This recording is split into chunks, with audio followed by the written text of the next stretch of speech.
আসসালামু আলাইকুম প্রিয় দর্শক, আমরা চলে আসলাম গাজীপুরে। তো গাজীপুরের একটি সুন্দরী আপু, সে বিয়ে করার জন্য ভালো একজন ছেলে খুঁজছেন।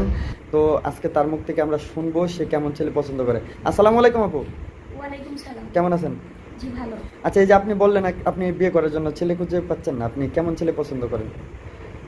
আমি পছন্দ করি আসলে একটা ভালো ছেলে খুঁজতেছি, যার সাথে আমি সারাটা জীবন কাটাতে পারবো, সংসার করতে পারবো, যে আমাকে বুঝবে, আমি যাকে বুঝবো, যে আমাকে সুখে দুঃখে মানে পাশে রাখবে, এরকম একটা ছেলে। মানে সবসময় আপনাকে ভালোবাসবে, আপনার মনটা বুঝবে, এরকম একটা, তাই না? আচ্ছা, আপনি কি করেন? আমি পড়াশোনা করতাম, বর্তমানে এখন কিছু করি না, বাসায় আছি। বাসায় আছেন? আচ্ছা, আপনার ফ্যামিলিতে কে কে আছে? ফ্যামিলিতে মা বাবা ভাই আর আমি। আপনার তিনজন না? মা বাবা ভাই চারজন। আচ্ছা, এখন আপনাকে যদি হয়তো দেখা যাচ্ছে আমাদের এই পেজে কিন্তু অনেক প্রবাসী ভাইরা আমাদের ভিডিওগুলো দেখে, কোনো প্রবাসী ভাই যদি আপনাকে বিয়ে করে, আপনি কি বিয়ে করবেন?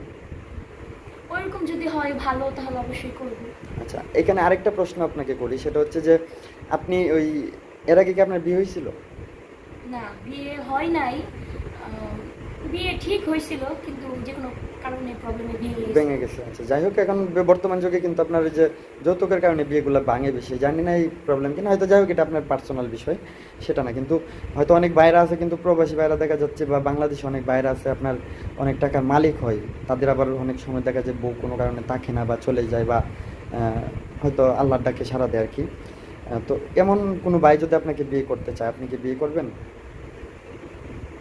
হ্যাঁ, করব, ভালো পাইলে করব। মানে আর সবচেয়ে বড় কথা হচ্ছে, আমি আসলে আমি এমন একটা ছেলেকে বিয়ে করতে চাই, মনে করেন যে যদি শ্বশুর শাশুড়ি থাকে, ওইরকম ভালো থাকলে তো সংসার করব, আর যদি না থাকে আমার কাছে মানে আমি একটা এতিম ছেলেকে খুঁজতেছি, মানে যার কেউ নাই, তাকে আর কি মানে বিয়ে যে করতে একা চাচ্ছি। একা একেবারে, হ্যাঁ, যার জি। কেউই নেই, মানে একা।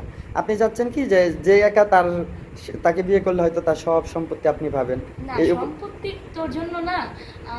আমি চাই যে এরকম একজন একা মানুষকে চাই, যে তার একা থাকলে তো সবসময় আমার সাথেই থাকবে, ভালো থাকবে, আর আমরা দুজন দুজনের এটা ঠিক আছে, অনেক কারণে আপনার অ্যাডজাস্ট করে এখনকার নিব। সময়টা অনেক সময় দেখা যায় আপনার অনেক সময় ফ্যামিলির কারণে আর সংসার ভেঙে যায়। শ্বশুর শাশুড়ি থাকলে এই শ্বশুর শাশুড়ি নিয়ে, বউ নিয়ে, এখানে অনেক প্রবলেম হয় ভাই। আমি চাই না তাই শ্বশুর শাশুড়ি যাবো, মানে যার বাবা মা আছে তাকে বিয়ে করতে চাই না।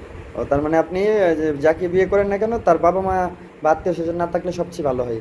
এমন কেউ যদি থাকেন, অবশ্যই আপনারা কমেন্ট বক্সে জানাবেন, আমরা আপুর সাথে আপনাদের যোগাযোগ করিয়ে দিব। তারপরে আপনারা কথা বলে আপনাদের যদি ভালো লাগে অবশ্যই বিয়ে করবেন। আচ্ছা আপু, সর্বশেষ একটি প্রশ্ন আপনাকে করে শেষ করব, সেটা হচ্ছে আপনার বর্তমান বয়সটা কত? 18 করেছে। না, যেহেতু আপনার 18 বছর বয়স, সেই হিসাবে দেখা যাচ্ছে অনেক সময় দেখা যেতে পারে আপনাকে 40 বছরে, 50 বছরে অনেক মানুষ বিয়ে করতে চাইতে পারে, আপনি কি তাদেরকেও করবেন বিয়ে?